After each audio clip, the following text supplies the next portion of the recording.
našlo pelotonu preto, aby sme vám zobrali ten mikrofón a pokračovali už nie preto, že budeme vedieť presne to, ale to poznáte. Myslím, že veľmi pekne ďakujem.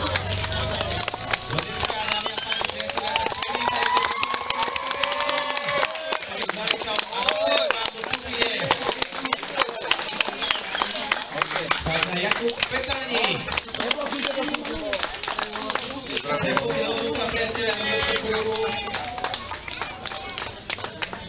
Jakub Kravčák, RTVS, za ním prichádza Šafi, Center Šafránek, Centrofejska, Českej republiky. Čaute.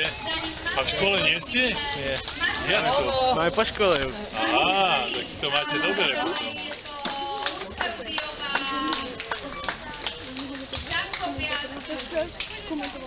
Marek Viedenský práve ušiel tiež do tohto kruhu. No priateľi, ale vám potrebujem mať ľudí neutíchajúci, pretože my potrebujeme naozaj vás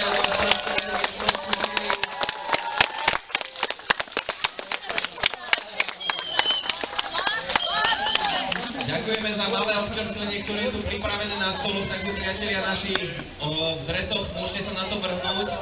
Radek zoberaj do kapsy so sebou, ale čo je dôležité, my sme sa sem nedostavili len preto, aby sme sa u vás občerstvili, alebo preto, že by sme už nevládali. Ešte stále vládneme a máme dosť sily, ale prišli sme sem,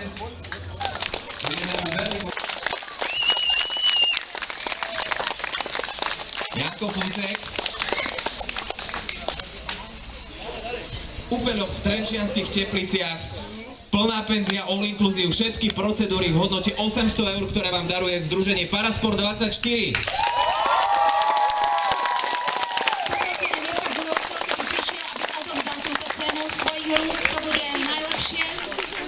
Ja by som skôr povedal, keby to mohol napríklad Maťko Jopa odovzdať. Maťo, kde si? Maťo, dojedz, prosím. Sice nie, môžeš jesť. Idú k tebe, Fusekovci. Janko Žgravčák. Janko, podaj toto Maťkovi. Takže ešte raz pre Fusekovcov úžasný 7-dňový pobyt v kúpeľoch v Trenčianskych Tepliciach. All inclusive na úžasnú dovolenku, rekreáciu so všetkými procedúrami a so všetkým, čo k tomu patrí, v hodnote 800 eur od Združenia Parasport 24. Tak ako vydávate nám svoju podporu, svoju energiu, občerstvenie, tak aj občianske združenie Parasport 24 sa snaží nielen dostávať, ale hlavne dávať. Starať sa o tých, ktorí to potrebujú, starať sa o tých, ktorí to majú možno v živote trošku zložitejšie a aj vďaka vám, milí priatelia, sa nám to darí.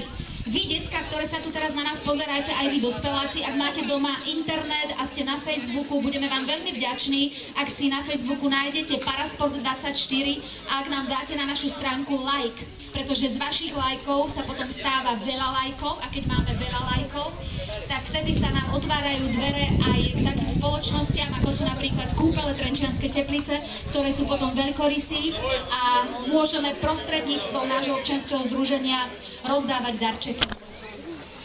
A ja si myslím, aby to bolo aj také, lebo vy nás vidíte všetkých v tých dresoch a v tých príľbách, tak my si sem zavoláme 2-3 takých ľudí, ktorých budete určite poznať.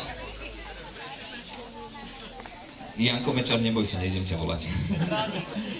Tak poprosím, aby medzi nás prišiel Maťo Harich. Maťo, dožuj, lebo ideš povedať tu v Tuchyni niečo veľmi pekné. A čo to bude? Zaujíma ma tie prvé kilometre, ty si tu prvý rok s nami, táto akcia už funguje 8. rok, priatelia, ale Maťo je s nami zatiaľ len prvých pár kilometrov z Trenčianskych Teplíc. Ako ti to ide zatiaľ? Tak v prvom rade, ja na to potom zabudnem, musím pochváliť toho, kto piekol tieto skvelé cechnakové buchty, sú výborné, už sme sa zhodli. Obrovský potles. Čo mám povedať, je to skvelé, zatiaľ je všetko úplne skvelé, pretože počasie je skvelé, ľudia sú skvelí, nálada je skvelá a taktiež máme krásnu krajinu, čiže všetko je na ničku. Máme spolu túto krásnu krajinu a hneď kúsok od Tuchyne, myslím si, že je to naozaj, čo by kameňom dohodili, je Púchov. Je to tak? Je to ďaleko? Nie. 15 kilometrov. Nájdite si čas popoludní a môžete sa prísť pozrieť do tamojšieho športového a tréningového centra do Púchova. kde bude pripravený Deň detí, ku ktorému vám takto dodatočne blahoželáme a prajeme všetko dobré k tomuto Dňu detí. A budete môcť prísť a pozrieť na ten Deň detí aj v takej našej réžii, čo sme pripravili nielen pre Pukovčanov, ale aj pre všetky deti, aj dospelých zo širokého okolia. A okrem iného, tam bude aj koncert, na ktorom zaspieva práve Maťo Hari, ktorému ďakujem pekne.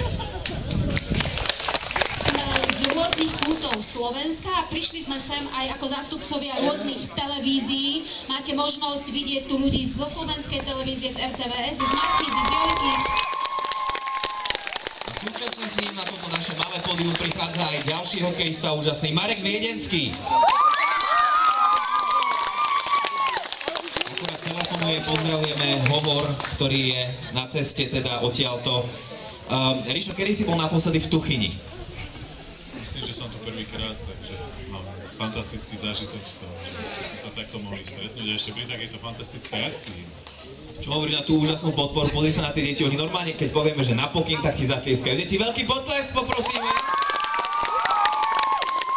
Zatleskajte, aj keď dostávate jednotky v škole.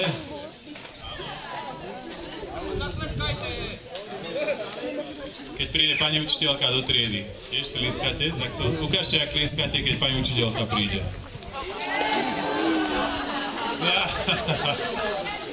A keď príde pán riaditeľ? No tak, toto som prekvapený. Asi dostávate samé jednotky, že? Už to berete tak, samozrejme.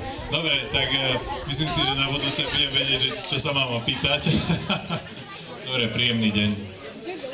Ďakujeme Ríšovi Lindnerovi a aj Marekovi Viedenskému, ktorý ešte stále neukončil hovor, pretože určite nejakú novú zmluvu takto telefonicky podpisuje, alebo nie. Podpisoval si po telefóne teraz nejakú novú zmluvu, prezrať nejakú pikošku? Bohužiaľ nie. Bohužiaľ nie, ale možno, že chvála Bohu, pretože vďaka tomu, že teraz momentálne nehráš hokej, tak sa mohol zúčastniť aj na tejto akcii, respektíve sa jej zúčastňuješ. Aké sú zatiaľ za tvoje pocity? Ja som veľmi spokojný, ja vlastne nešlapem, mňa tam ľudská ťahá celý čas, ja sa iba držím a je to v pohode. Dobre, ďakujeme pekne, môžeš opäť dokončiť ten bezvýznamný telefonát, keďže to nebolo o podpise zmluvy. Marek Viedenský a Ríšo Lindner.